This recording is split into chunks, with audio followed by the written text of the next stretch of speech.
Chullin reaches the second level. So one of the rules we discussed this yesterday, is metame mashke.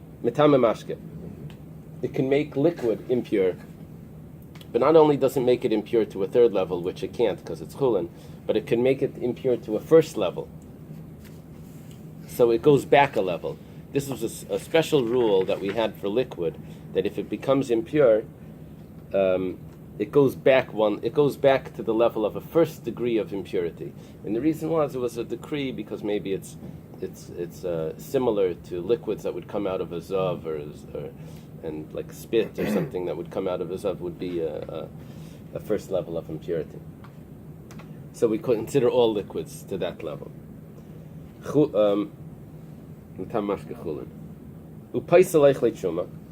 And this would make food.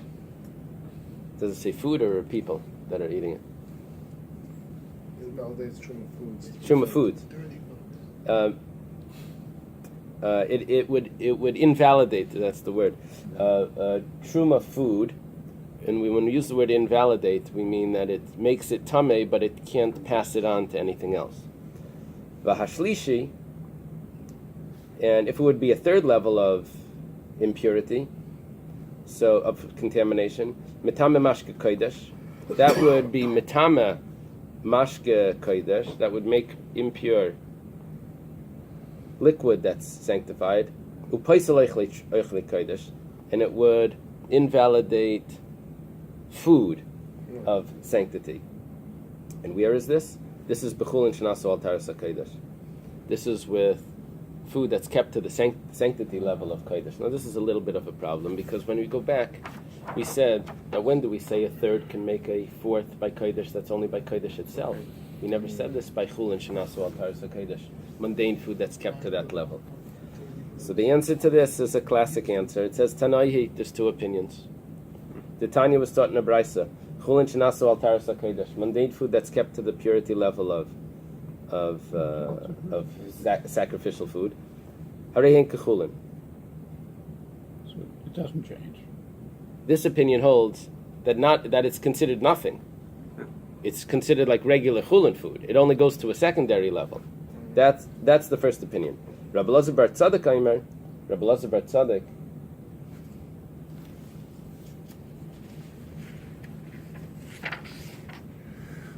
he was Tzadok was in the time of Rabbi Yochanan ben Zakkai.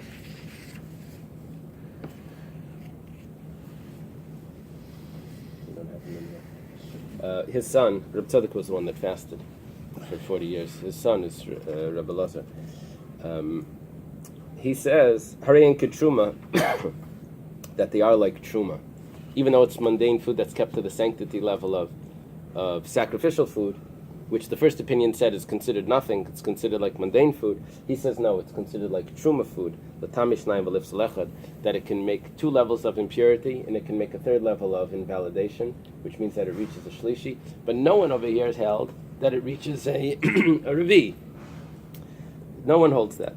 However, the quote from Rav Huna bar Nassan before is that it does reach a Rabbi. So we have two opinions. Actually, we have three opinions on how to view food that's kept to the sanctity level of sacrificial food. Either it's considered sacrificial food, and it can reach a fourth level, or we consider it like Truma, and it can reach a third level, or we consider it like Chulin, and it can only reach a second level. Okay. Reb Shimon says that if someone does a shchita and no blood comes out, we said that it's not susceptible to tumah. Reb Shimon came along and said, no, it is susceptible to tumah, even though it didn't get wet, and food needs to get wet. But here, because you did a shchita on it, the shchita itself makes it susceptible to impurity. And what we're needing, the way it works is that to make it susceptible to impurity, in the Torah it says that if it gets wet, then it's susceptible. But there are other examples of things that are so significant that even if they're not wet, they're considered food and ready to eat. Wet would mean like ready to eat, like it's been washed and ready to eat. So, but there are other things that are so significant that have that level anyway. Here, Reb Shimon holds the shchita is so significant that it makes the animal ready to eat, and it's considered ready to be susceptible to tumah. Amar Rabasi, Amar Hayar Reb Shimon. Rabasi says, there's possibly two Rabasis. One was a student of Rav, and the other one was an Amayra in Eretz Yisrael. But some say that they're the same person.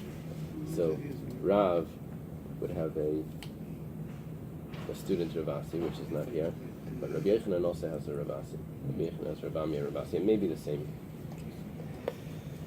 So Reb Shimon says, Shchitasim machsheres v'leidam.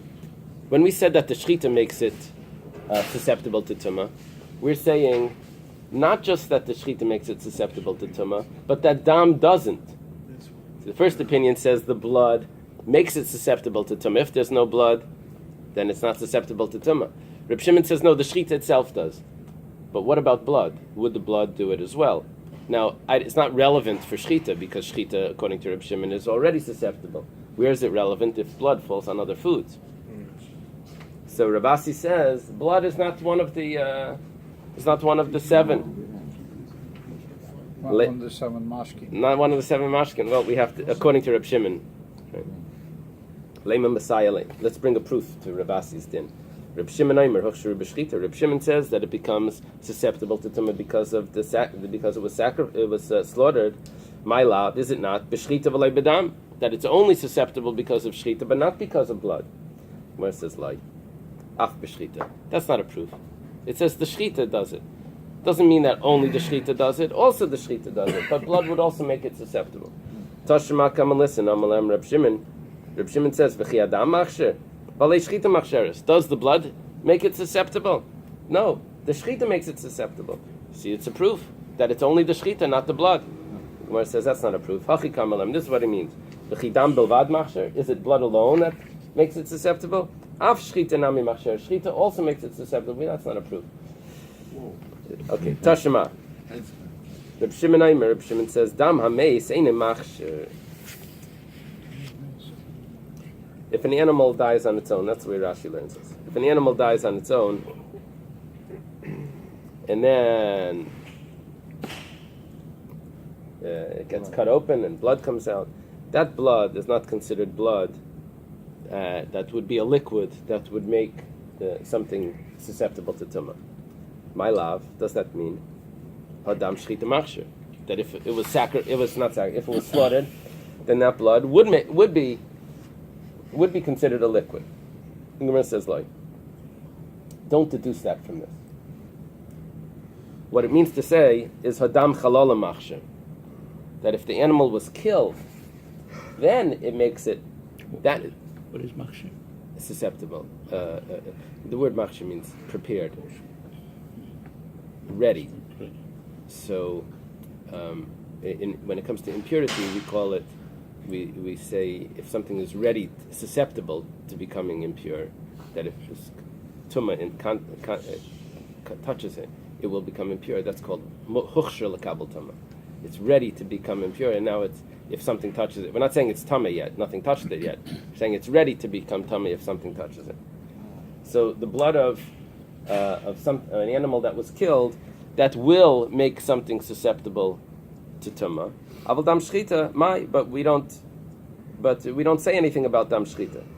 What do you want to say? Loy machsher, that it doesn't make it susceptible. That's what in other words, we said blood of the animal that dies doesn't make it susceptible. So what does? It sounds like you want to say something else. What do you want to say? So we say blood of an animal that's killed does make it susceptible. Well, why don't you talk about shchita? What's the rule by shchita? If we're going to say shchita is the same as an animal that dies, which is not machsher, why don't you say the bigger chiddush? Say that blood that comes out by the shchita is not machsher, and I would have understood that blood of an animal that dies, dam shchita isn't machsher. Dam ames, an animal that dies for sure is not. So it must be, the reason why it didn't say that is because of the opposite, because dam shchita is machsher. That's why it didn't tell me the bigger chiddush. So it says no, dam ames is strichale. It needed to say dam ames, blood of an animal that died, naturally, that's a chiddush. Because salkadait chamin, I could have thought, mali katle, what's the difference if I would have killed it? Which then it would be machsher. Malikat le'ihu, malikat Menachem Abbas. What's the difference if the angel of death killed it? Which means it died naturally. That's a term for naturally, Menachem Abbas. So Kamash Malan, that there's a chiluk, that there's a difference between those two cases. And one of them is considered a liquid. That means if it's killed. And if it dies naturally, it's not susceptible. Doesn't make it susceptible. What's the difference if it's shchita? That we didn't say. That's no different than killing it. Because shchita is just a form of killing. Yeah, but nevertheless, we didn't say the halacha by that. So it's still a suffering. That we still don't know. Okay. Wait, if it dies naturally, it's a name. Yeah, we're talking about the blood that comes out. Is that considered a liquid or not? A liquid that's tummy, or it's not a liquid? A liquid that Yes. that could prepare food to be tummy. Any food that gets wet could If then the become liquid tummy. Came from a nevela, wouldn't it be part of the nevela? Well, let's say a nevela touches food. Yeah. So I would need to know, was that food wet already or not? Or else it won't. Look, with the nevela's on the ground, the ground doesn't become So tummy. you're saying if the food got wet from the Nevela, wetness? so that would do two things. That would possibly do two things. First of all, it made it wet, and it could also make it tummy. If there's the right amount of liquid, it would be whatever it is. The liquid just has to touch it. It doesn't have to wash it. It just has to touch it. Right. That's it. It just has to get wet. It just has to get wet. Should we leave it here? Should we finish this? Finish it? Okay. Tashima. Reb Shimon says, Dam magifasi in a machshe. The blood of a wound doesn't make it susceptible to tumah. My love, is it not? Hadam shchita machshe. That the blood of shechting does make it susceptible, is considered a liquid. We do the same thing again. Loi. No. What we mean to say is the blood of a wound doesn't make it susceptible, but dam chalala machshe. If the animal was killed, it does make it susceptible. Aval dam shchita mai. But what are you going to say but shchita? You left that out.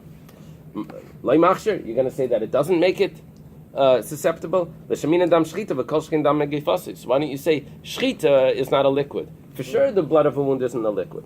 But it says no. Dam megifasi it's strichalei. We need to say dam megifasi. Why? Salka dait chamina.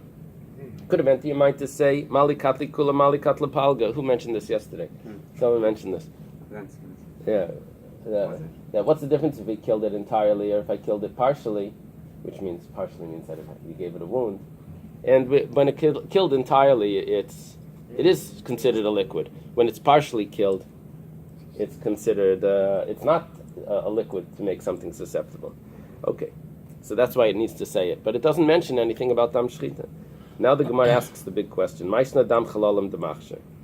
Why, if it's an animal that's killed, is it considered a liquid?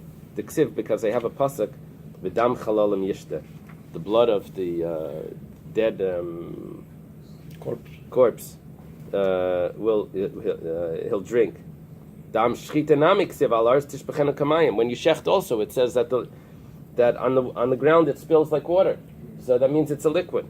Hahula mishrei daman the psuli hamikdashim ba'na. That pasuk doesn't tell me that it's a liquid. That pasuk tells me that if it's referring to a sacrifice that had a blemish, that blood can be used to have benefit from, maybe fertilizer or something. I could have thought that in sacrifice it has a blemish. You're not allowed to use it to shear the wool or to work it, because that's not appropriate. It used to be a sacrifice. So, but you're allowed to eat it. So daman libai kvura. I shouldn't be allowed to use the blood either for other types of benefits. So kamash malan for fertilizer or something. Kamash malan comes to tell me that no, you can make use of that blood, but still I don't know that blood should be a liquid that could make food susceptible to tumah. Okay. Welcome back to Piastra. Mazel tov, mazel.